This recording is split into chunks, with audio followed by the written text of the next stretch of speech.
नमस्कार बच्चों, आज 4 मार्च वर्ष 2021 10वीं कक्षा के मैथ्स 2 के में 5वां चैप्टर निर्देशांक भूमिति है, जिसमें प्रकीर्ण प्रसंग्रह 5 के सवाल नंबर 15 और 16 की चर्चा इस वीडियो में करूंगा। पिछले वीडियो में हमने 13 और 14 सवाल की चर्चा की थी।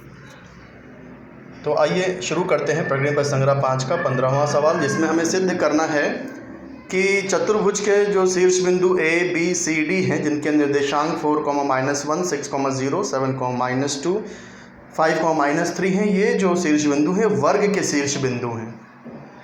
तो देखिए, अगर किसी चतुर्भुज की सभी भुजाओं और सभी दोनों विकर्णों को सर्वांगसम सिद्ध कर दिया जाए तो फिर वो चतुर्भुज को हम वर्ग कह सकते हैं, क्योंकि वर्ग में क्या क्या गुणधर्म होता है? चारों भुजाएं सर्वांगसम होती हैं और विकर्ण भी सर्वांगसम होता है। भुजाएं किसको बोलते हैं?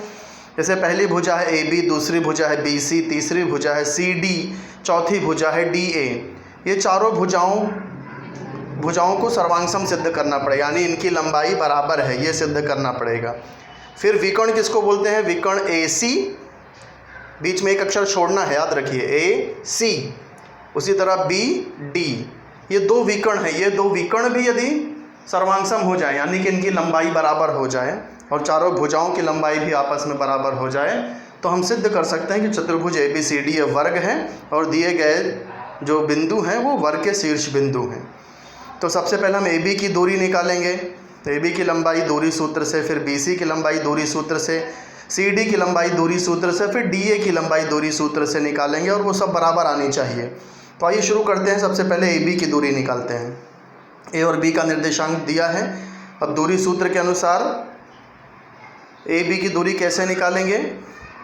किसी भी एक का एक्स निर्देशांक ले लीजिए और दूसरे एक्स निर्देशांक से माइनस कर दीजिए, यानी पहले वाले नंबर को पहले वाले नंबर से माइनस करना है, दूसरे वाले को दूसरे से माइनस करना है। तो ये 6 - 4 होल स्क्वायर प्लस, अब यहाँ पर देखिए 6 - 4 लिया था तो यहाँ पर 0 माइनस ऑफ -1 लेना पड़ेगा।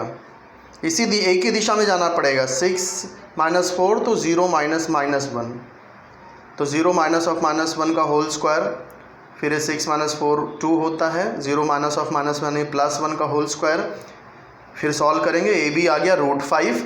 इसी प्रकार अब बी सी की दूरी निकालेंगे। बी सी में देखिए बी और सी के निर्देशांक दिए हैं। दूरी सूत्र के अनुसार ये 7 - 6 और -2 - 0 का होल स्क्वायर यदि करेंगे तो दूरी सूत्र से बी सी भी √5 आ गया।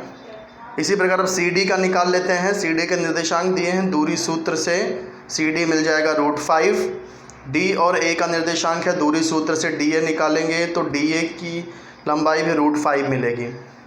तो देखिए चारों भुजाओं की लंबाई यहाँ √5 मिल रही है। अब विकर्ण ए सी के लिए देखिए ए और सी का निर्देशांक दिया गया है, दूरी सूत्र से विकर्ण ए सी निकालेंगे, √10 आ गया। इसी प्रकार अगला विकर्ण बी डी है, उसकी भी दूरी √10 आ गई।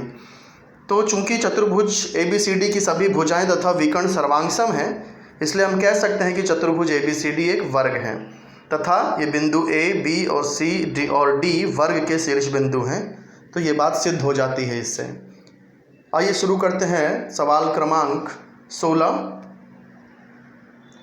यहाँ पर शीर्ष बिंदु ए बी और सी दिए हैं और हमें सिद्ध करना है कि ये ए बी सी यदि त्रिभुज हैं तो इस त्रिभुज के परिवृत्त के केंद्र, यानी कि परिकेंद्र के निर्देशांक ज्ञात करो।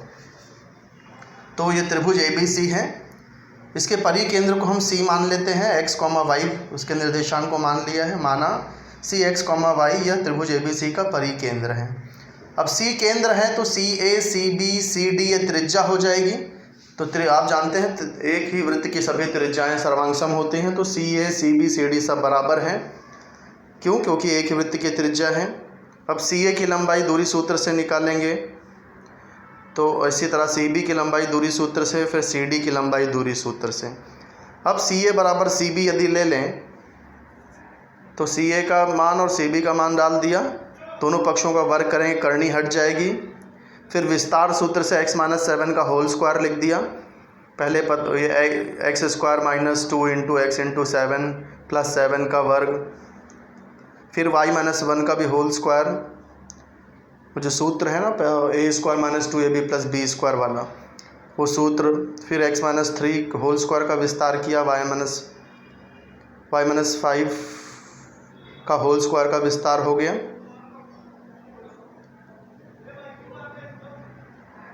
तो इसके बाद में फिर देखिए ये एक्स स्क्वायर कैंसिल हो जाएगा, वाई स्क्वायर कैंसिल हो जाएगा। फिर सजातीय पद इकट्ठा करना है, जितने एक्स वाले पद हैं वो एक तरफ, जितने वाई वाले पद हैं वो एक तरफ, फिर जितने अचरांक हैं, जितने नंबर्स हैं वो सब दूसरी तरफ। इसको सॉल्व करेंगे तो उसके बाद देखिए 8 8 16 आ रहा है। -8 से अगर सब में भाग दे दें तो x - y = 2, ये एक समीकरण मिल गया, पहला समीकरण। अब जैसे हमने CA = CB लिया था वैसे CB = CD ले लेंगे। दूरी सूत्र से CB का मान, दूरी सूत्र से CD का मान, वर्ग करने पे करनी हट जाएगी। फिर विस्तार सूत्र से x - 3 का होल स्क्वायर, y - 5 का होल स्क्वायर, x - 2 का होल स्क्वायर विस्तार सूत्र से, और ये वाई स्क्वायर कर दिया। फिर X square cancel, Y square cancel, X वाले पद एक साथ में, वाई वाला पद एक साथ, फिर जितने नंबर्स हैं, अचरांक हैं, वो सब एक तरफ। फिर सजातीय पद सॉल्व किया, फिर 2 से -2 से भाग दे दिया तो ये हो जाएगा x + 5y = 15। ये समीकरण 2 हो जाएगा। अब समीकरण 1 और समीकरण 2 को एक साथ यदि हम लोग हल करेंगे तो देखिए कुछ इस तरह से y का मान 13/6 आ जाएगा। फिर y का मान किसी भी समीकरण में यदि रखेंगे तो x का मान भी मिल जाएगा। इस प्रकार परिकेंद्र का जो निर्देशांक है वो 25/6 तथा 13/6 मिल जाएगा। तो ये 2 सवाल हैं प्रकीर्ण पद संग्रह 5 के। आप लोग अच्छी तरह से हल करिए, शेयर करिए। कहीं कोई डाउट हो तो मुझसे पूछिए। धन्यवाद।